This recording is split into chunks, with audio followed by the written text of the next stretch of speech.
Your anatomy is a blueprint. You are an architect. Beneath your skin lie the plans for your fastest, strongest, most powerful self. If you can learn the structure of your skeleton, the makeup of your muscle, and the mechanics of movement, you can create your best possible body.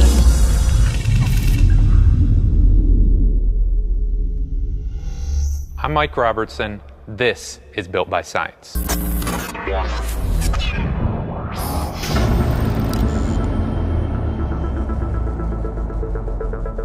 When young guys first get in the gym, what's that first muscle group they think of and want to hit? You got it, it's their chest. It's not uncommon to see a young guy get in the gym and hit it 20, 30, 40 sets of bench press in one workout. And that's just one workout. That's not over 3, 4, 5 days a week that they're in the gym. The bad news is if you're hitting 20, 30, 40 sets of bench press every single day, you're either going to end up with a shoulder injury or at the very least, bad posture. So as we go through this video, I want to teach you guys not only how to be more efficient and effective in your training, but taking that to the next level with some smart, targeted pec and chest training. In this video, we're going to cover the muscles, we're going to cover the bones and the joints, we're going to cover all the individual movements that those bones and joints create, and we're going to throw in a few key exercises so that you guys know the exact moves and techniques we want you to use to get the most out of your pec and chest training. With that being said, we've got IFBB Physique Pro Craig Capurso in the house. The guy's got an amazing physique, he's shredded. He's gonna help all of us better understand how to target and really hit our chest muscles.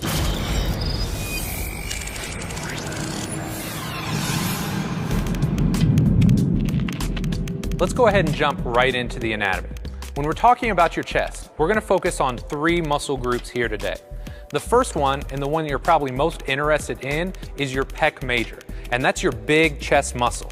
Now, within your pec, there's actually 3 subsections. You've got your clavicular head, and that runs from your clavicle, comes down and across, and attaches onto your humerus or your upper arm bone. Second, you have your sternal head, and that runs from your sternum all the way, comes across, and also inserts into your humerus or your upper arm bone. There are certain anatomists that will also tell you there's a third head, and it's called the abdominal portion of your pec. And it actually runs from your rectus sheath, which is a big part of connective tissue, and comes up and across, and it also attaches onto the humerus. So while there's 3 unique subsections to your pecs, these are a major player. And most times, a lot of guys are really gonna struggle with this top portion, this clavicular head. So we're gonna make sure we throw a few key exercises into the workout to make sure you're really dialing it in and hitting this area. So we've got pec major. The second muscle group we're gonna focus on is called pec minor. And this is a really small muscle group. You're probably not gonna wanna spend a lot of time in the gym trying to develop it, but it actually runs from a little bony prominence on the top of your scapula called your coracoid process. It comes down and attaches to ribs 3, 4, and 5 on your rib cage. So again, I want you to know that it's there, but you're probably not gonna spend a lot of time trying to develop it. It's mostly there for improving your breathing and your respiration. Last but not least, we're gonna talk about your serratus anterior. And this is a muscle you may not spend a lot of time developing in the gym, but it's absolutely critical not only for a nice balanced physique, but for developing good, healthy shoulders as well. So with your serratus anterior, it actually starts on the inside of your shoulder blade, wraps around, and attaches or connects onto the front of your rib cage. So as you guys can imagine, if you've seen really lean bodybuilders like Craig, they've got that great looking serratus. We're gonna make sure we show you how to develop that muscle as well, because it's really critical, not only for physique, but for performance as well.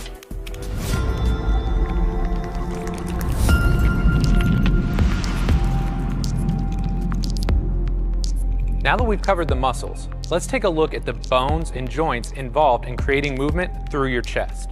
We're gonna start with the back side of Craig's body. So he's gonna turn around here. And if you can imagine, you've got your shoulder blade or your scapula. Now this is really important. When you're setting up on an exercise like a bench press, you wanna pin those shoulder blades down and back. So that's really important. It's gonna give you a stable base to press from. So your scapula is actually really important, especially when you're doing big compound exercises. You got your scapula, and then you have your humerus. And those 2 joints, or those 2 bones, come together to form your glenohumeral joint. This is very important. If you don't have a good setup for your chest pressing exercises, you're leaving your shoulders exposed to injury. Last but not least, I'm gonna have Craig just give me a quarter turn here. You can't talk about chest without talking about the elbow. Now, a lot of people don't think about this, but every time you're doing a pressing exercise, you're going to extend your elbow. So you can't just talk about chest without thinking about shoulders, without thinking about triceps, without thinking about all of the joints involved in those movements.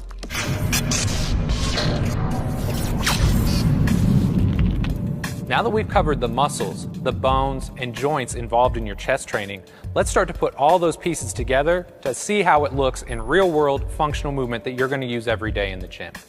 We're going to start off by looking at your pecs, and specifically your pec major. As you recall, you've got three different sections here. You've got your clavicular head, you've got your sternal head, and you've got your abdominal head. So all of those will work together to create what's called internal rotation of your shoulder. So if Craig's got his hand up here and he turns his arm downwards or forwards, that's called internal rotation. A lot of times people aren't too focused on that.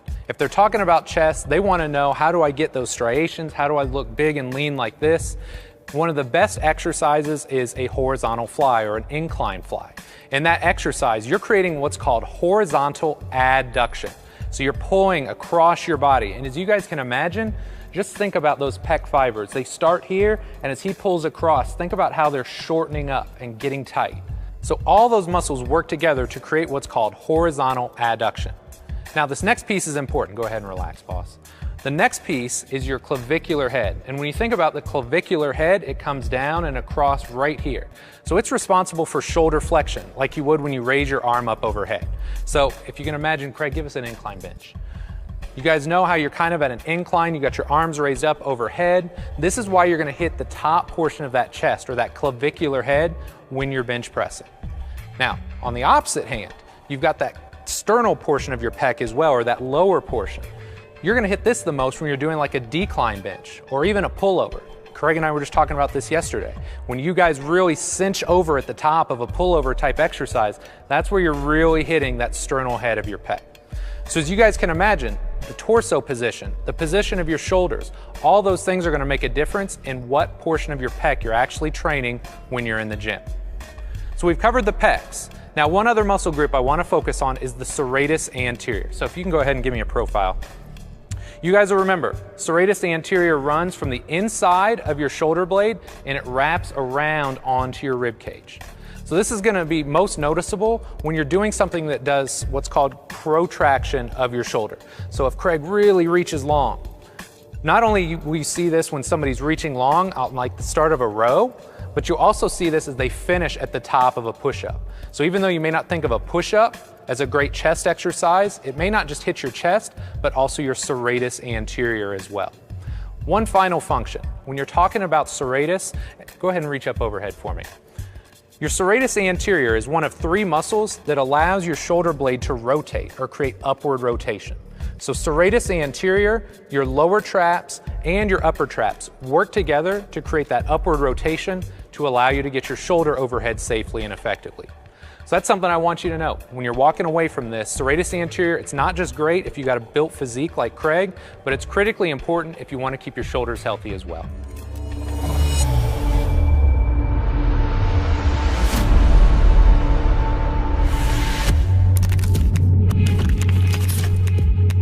Now that we've covered the muscles, the joints, and the function of your chest, we're going to put it all together and demonstrate a few key exercises that you guys are going to want to use when you get into the gym.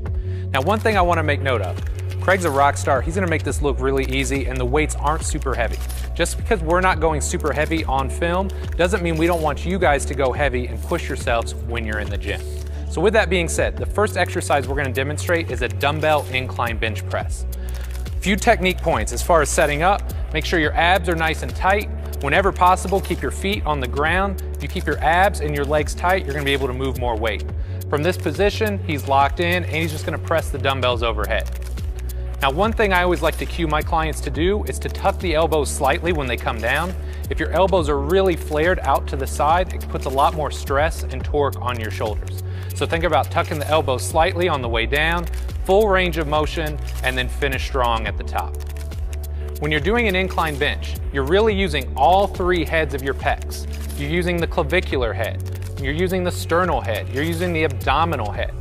But when you go on an incline or when you start to flex those shoulders, that's when you're really gonna bring out and attack the clavicular head of your pec. So if you're having problems filling in the top portion of that chest, make sure you get some incline benching or some incline flies into your program. One final point, when you incline bench, if you have any kind of shoulder issue or this causes any discomfort, move to a neutral grip where your hands are facing each other and then try it again. This is gonna give you just a little bit of breathing room for your rotator cuff to move and operate, and chances are it's gonna feel a heck of a lot better.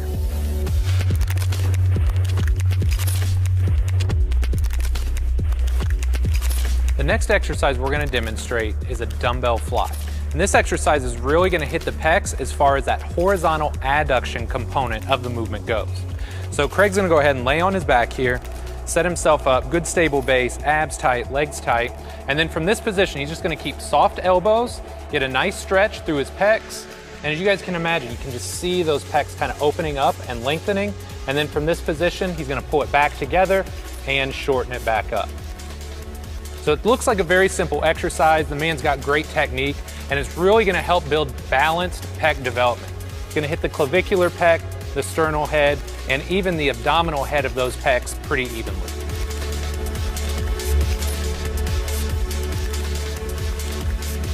The last exercise we're gonna demonstrate is a push-up. Now I know what you're thinking, you've probably been doing push-ups for years, but I wanna give you guys a few subtle cues and a few subtle tricks that I think are gonna make your push-ups even more effective. So I'm gonna have Craig go ahead and set up here. And when you guys are doing a push-up, the nice thing about this, it's a total body lift. It really connects your upper and lower body. So I want you to make sure your abs are nice and tight. And from this position, Craig's gonna tuck the elbows slightly, lower himself down to the ground, and then the key, if you really wanna hit that serratus, is to finish strong. Exaggerate trying to push your body as far away from the floor as possible at the top. When you do that, that's when you're gonna really engage your serratus. So think about abs tight, tuck the elbows, control all the way down, and then at the top, finish strong, exaggerate, and really try and squeeze that serratus.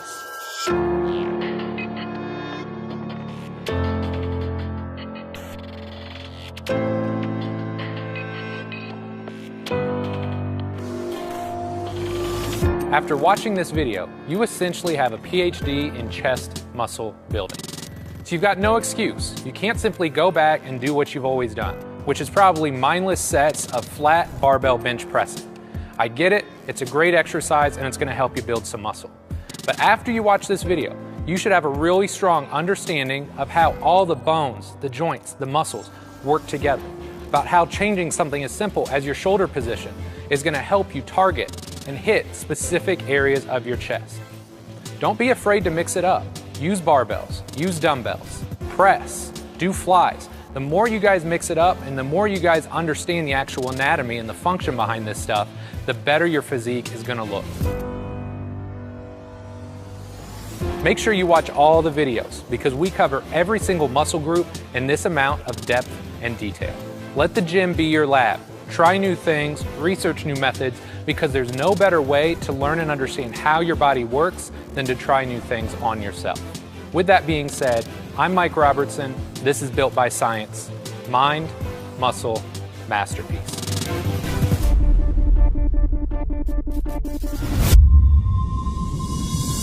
Learn muscular anatomy, biomechanics, the skeletal system, muscle function, and the best exercises to build lean mass. Knowledge is power. Know yourself to build yourself. Build yourself with the best. Mind, muscle, masterpiece.